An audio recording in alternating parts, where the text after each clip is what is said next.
Kulendi. 25 December 2025 muri Zimbabwe ndadzoka zvekare nema updates uri musi we Christmas. I hope kuti mese kwamuri ikoko muri kuitamba zvakanaka. Isusu kunoku kwatiri kutefenura tiri zvese zviri correct zvakarongeka, no complain.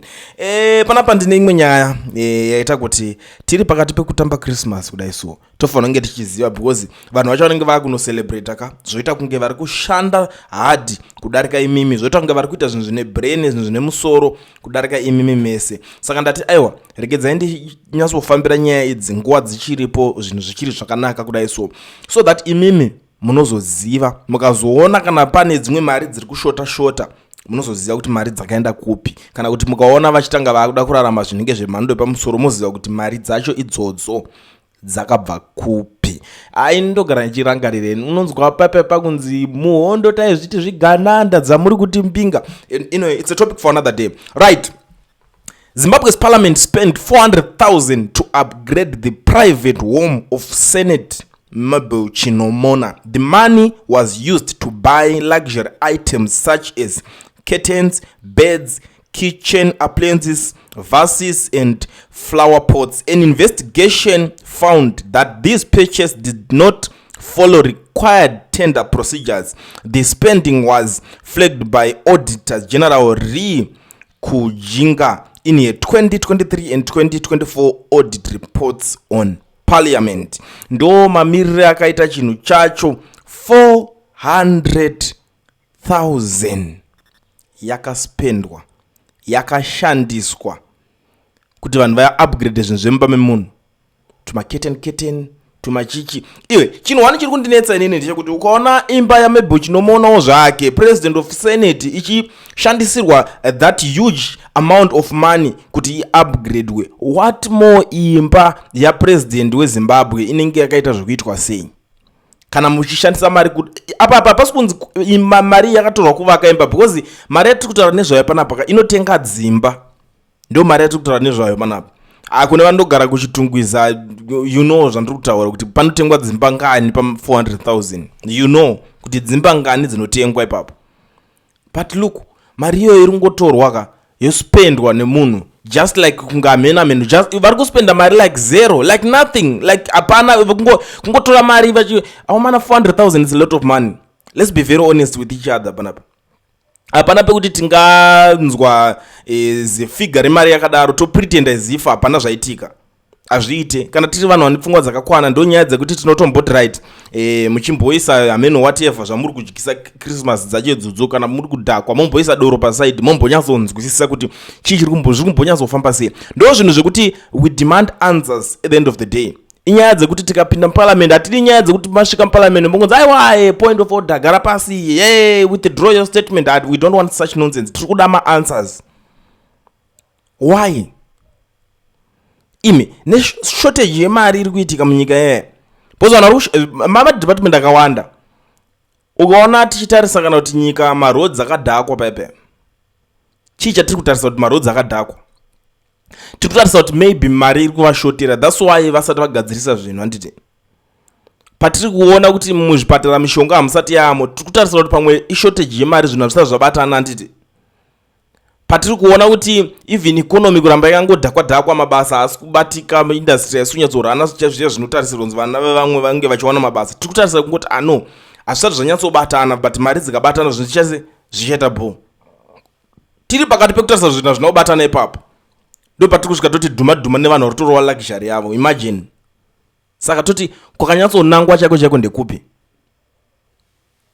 Aiwa ngatimboonesana luxury maitiro acho. Pane zvimwe zvokuti tinowirirana togara pasi totarisa kuti it's okay, vanga vachazoitawo sei, vari kungoita sei, vari kungogadzirisawo zvimwe zvinhu. Pane zvimwe zvongoti ma-upgrades. Nyika kana yakanaka hazvina kushata, because imimika you can't compare yourself nevanhu vari kune nyika dzimwe dzakabudirira. Ukana toenda kana kunana Dubai ukosvika kuti mikove ikoko vanenge vachiita sei, vari kuto-upgraderwa zvinhu zvavo bowani.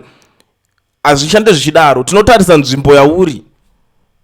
What for? Zvakadzotanga rini? Handisi kuramba zvangu, maybe hazvo zvine ma-benefits, ndo zvimwe zvima-benefits zvinofanira kubviswa zvezve kuti totongozva kuti munhu uri kushandira nyika. Because at the end of the day makutongopinda pazvima-position zviya zvamuchitongozva kuti inini imba yangu icha-upgradwa, imba yangu zvinhu zvangu zvichadai. ingati munenge muchizvita mune mari wani, munozvita munosangana nemari wani kuZanupf. Saka yenyika muri kuzoitora muchidi. Zvinhu zvakadai so izvi hazvisi kutinakidza. Tinoona uswere hedu takangotarisana panapa tichingoti saka toita sei, because one thing that they know is that maZimbabweans vanhu vekuti vakangonzwa nyaya vanongoti pakaipa nhaye, eish vari kuba shame, zvatopera. Vanongonyora keyboard warriors kungopopota painternet ongocomplaina. That's what they know. Alright bo, zvitopera. The next thing vakutomirira kuti imwe scandal yatika ndikupi, kwabiwa futi imwe mari yabiwa ndeipi. Ndo zvinhu zvatiri kuti izvozvo zvinofanira kugadziriswa. Hatichadi kuti tirambe tingori vanhu vekutenga vanhu vasiri veaction. Inini makaona the reason why Mnangagwa akanyanyoenda viral zvekudaro, akanyanyisa kutrenda, it was because approach yakana achiti chimirirai muone action muchinakidzwa, because vanhu vanga vanyatsomirira action. Toita sei kuti chinhu chiende kumberi manichi. Chatonyasoziva isusu ndechekuti material and financial benefits of being a president senate in Zimbabwe is that vanokucompensate salary yakanaka, allowances anditi zvichienderana nekuti zvinenge zvakangoenderana nematop government officials. Anditi vobva vakupawo official vehicle, security detail, fuel allocations and stuff, state funded travel including international trips and post service benefits, financial security and allied lifestyle perks. Inini zvekuzonzi tiri kuzonopanana maketeni izvo ndisinangana pandiri kuzvioneni, because chatinoda kuti tindingirigineka tombobvunza kuti ngavanyatsosvita breakdown tizoziva kuti muri kutozosvika nekutengerana magumbezi here, muri kuzosvika pakutengerana nemaketeni kushaya zvekunyatsoitisa mari chaizvo chimbonyatsoti chiko.